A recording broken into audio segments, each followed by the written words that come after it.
Au moment où les sacrificateurs sortirent du lieu saint, car tous les sacrificateurs présents s'étaient sanctifiés, sans observer l'ordre des classes, et tous les Lévites qui étaient chantres, Asaph, Éman, Jeduthun, leurs fils, et leurs frères, revêtus de byssus, se tenaient à l'orient de l'autel avec des cymbales, des luttes et des harpes, et avaient auprès d'eux 120 sacrificateurs sonnant des trompettes.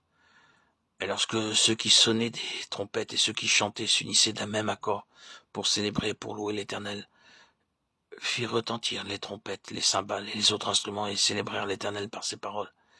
Car il est bon, car sa miséricorde durera toujours.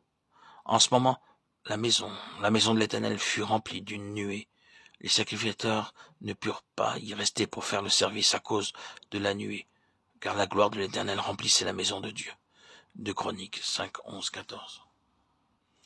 C'est ainsi qu'ils adoraient, tous ensemble, d'un commun accord, comme un seul cœur et une seule âme. Ils le magnifiaient, l'exaltaient et le glorifiaient. Ce n'est pas en chantant simplement quelques cantiques. Ce n'est pas vraiment de l'adoration. Dans certains endroits, des gens qui ayant quitté récemment leur dénomination ont passé tout leur temps à chanter des cantiques en chœur, s'imaginant que c'était cela l'adoration. En anglais, le mot utilisé pour adoration signifie en réalité combien précieux, combien valeureux le Seigneur est pour moi. Voilà le véritable sens de l'adoration.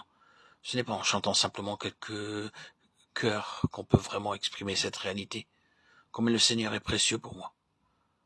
Je vais vous donner une simple illustration. Il y a dans le nord des Indes un commerçant qui vend des tapis persans, un homme très riche. Entrant dans le magasin, voulut acheter un tapis. Il vit quelques tapis persans exposés étendus sur le mur du magasin, au milieu un petit tapis qui attira son attention. Il demanda au marchand le prix de ce petit tapis. La réponse fut: Monsieur, ce tapis n'est pas à vendre. Alors le client très riche dit: Je vous donne 100 roupies pour ce petit tapis. Monsieur, répondit le commerçant, il n'est pas à vendre.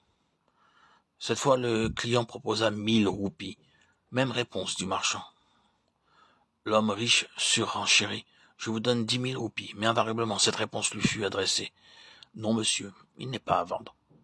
C'est ainsi qu'il proposa jusqu'à 100 000 roupies, mais le commerçant lui répondit: Non, monsieur, il n'est pas à vendre car ce tapis est très précieux pour moi. Même si vous remplissiez mon magasin et ma maison d'or pur, je ne vous le vendrai pas. Il est si précieux pour moi. Mais pourquoi donc? Lui demanda l'homme riche. Et la réponse fut: Ce tapis a été transmis de génération en génération dans ma famille. Au moment de sa mort, mon père me donna ce tapis et me dit: Mon fils, ce tapis fait partie de notre fortune familiale. Depuis beaucoup de générations, ne le vend à aucun prix.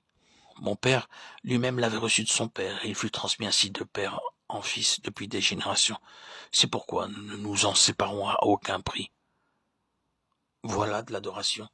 En anglais, cela signifie en quelque sorte: voici ce qui a de la valeur. Avant de rompre le pain, nous passons un temps dans l'adoration, et nous disons par cela: le Seigneur Jésus-Christ est plus précieux pour moi que mon père, ma mère, mon mari, ma femme, mes enfants, mon travail, ma fortune et toutes choses. Ce doit être une expression personnelle de la part de chacun d'entre nous.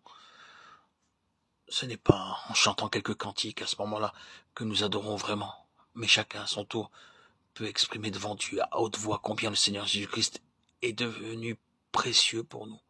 Mais pour adorer ainsi, il nous faut suffisamment de temps. Il faut aussi que ce soit une expression personnelle, individuelle de notre part. Dans beaucoup de cas, on entend les chrétiens s'exprimer ainsi: Seigneur, nous te remercions, nous te louons, nous t'adorons. Nous. Cela devrait être quelque chose de personnel. Oh, combien il est précieux pour moi. Plus nous lui obéissons, plus nous l'aimons, plus nous le suivons et plus nous trouverons et découvrirons semaine après semaine combien il est précieux pour nous. Alors nous constatons que nos yeux se détournent de plus en plus des prédicateurs, des personnes, des choses, pour être fixés sur lui seul.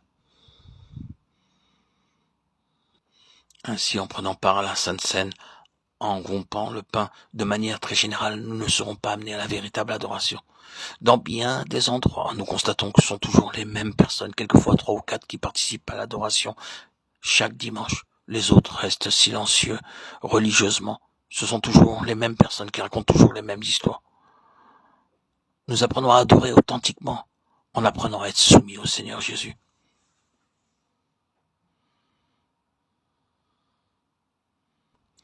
Le Seigneur Jésus-Christ, qui est l'arche de l'alliance, doit recevoir en tant que chef suprême la place tout entière dans toutes nos activités, non pas seulement le dimanche matin au repas de la scène, pour une demi-heure, mais jour après jour, dans notre vie privée, notre vie de famille, notre vie d'église.